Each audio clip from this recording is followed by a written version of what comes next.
25 जून 1975 को इंदिरा गांधी की सलाह पर देश में इमरजेंसी लगा दी गई, जिसके 50 साल पूरे हो चुके हैं और इमरजेंसी के 50 साल पूरे होने पर बीजेपी ने जमकर माहौल बना दिया है। चैनलों पर डिबेट करवाई जा रही है, बड़े बड़े बयान दिए गए और इस बात को जोरों शोरों से उठाया गया कि अगर कांग्रेस सत्ता में आई तो फिर से इमरजेंसी लागू हो सकती है। इस प्रचार के पीछे बीजेपी की आईटी सेल ने पूरी तरह मेहनत की है और इसके मुखिया अमित मालवीय ने भी सोचा कि क्यों ना ट्विटर पर एक पोल कर लिया जाए। उन्होंने सवाल उठाया, क्या कांग्रेस सत्ता में आने पर फिर से इमरजेंसी लाएगी?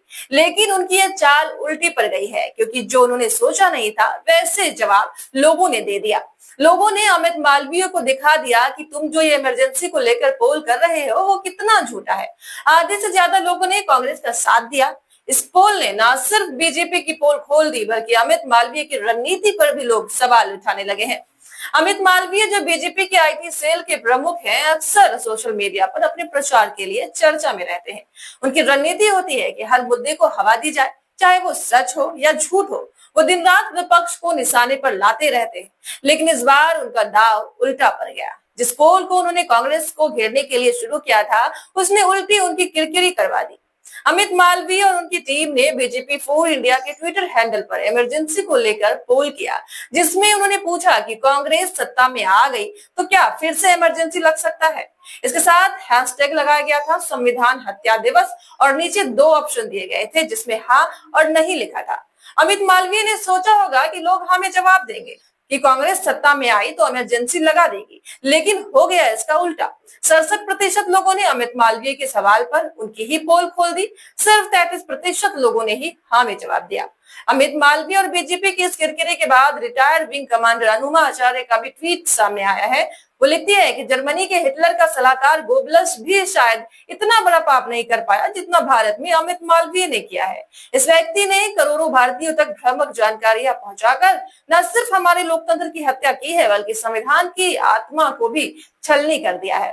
उसने अपने झूठों के अनगिनत बोरों से देश में अपने जीवन के अंतिम पायदान पर खड़े धर्म, एनआरआई, बुजुर्ग सहित लोगों के पापों और प्राणी मात्रा से घृणा के मानसिक रोग नरक का भागी बना डाला, क्योंकि ये उम्रदराज बुजुर्ग भी नैतिक पतन के शिकार बन गए।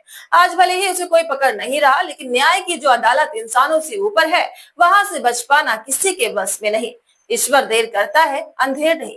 वो सजा जब आएगी तो वो सिर्फ एक व्यक्ति के पापों का अंत नहीं होगा, वो इस देश की आत्मा के अपमान का प्रायश्चित भी होगा।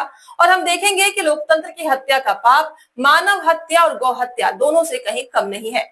बीजेपी के आईटी सेल और अमित मालवीय का यह तरीका कोई नया नहीं है। हर बार वो विपक्ष को बदनाम करने के लिए पुरानी बातों को तोड़ मरोड़ कर पेश करते हैं। कभी सोशल मीडिया पर फर्जी खबरें और वीडियो वायरल करवाते हैं, तो कभी झूठी बातों को फैलाते हैं। लेकिन इस बार जनता ने उनके इस खेल को समझ लिया। 67% लोगों का अमित मालवीय के खिलाफ जाना इस बात का सबूत है कि लोग अब बीजेपी को कितना पसंद कर रहे हैं। बीजेपी ने जो बोला, क्या उसमें ऐसा जवाब मिला कि उसकी सारी मेहनत पर पानी फिर गया। अमित मालवीय की पुरानी मुद्दों को उठाकर विपक्ष को बदनाम करने की कोशिश अब उल्टी पड़ गई। बीजेपी और अमित मालवीय ने इमरजेंसी के 50 साल पूरे होने पर ट्विटर पोल के जरिए कांग्रेस को घेरने की कोशिश तो कर ली, लेकिन जनता ने ऐसा जवाब दिया कि उनकी सारी मेहनत पर पानी फिर गया। 67% से ज्यादा लोगों ने साफ कह दिया है कि कांग्रेस के सत्ता में आने पर इमरजेंसी जैसा कुछ भी नहीं होगा।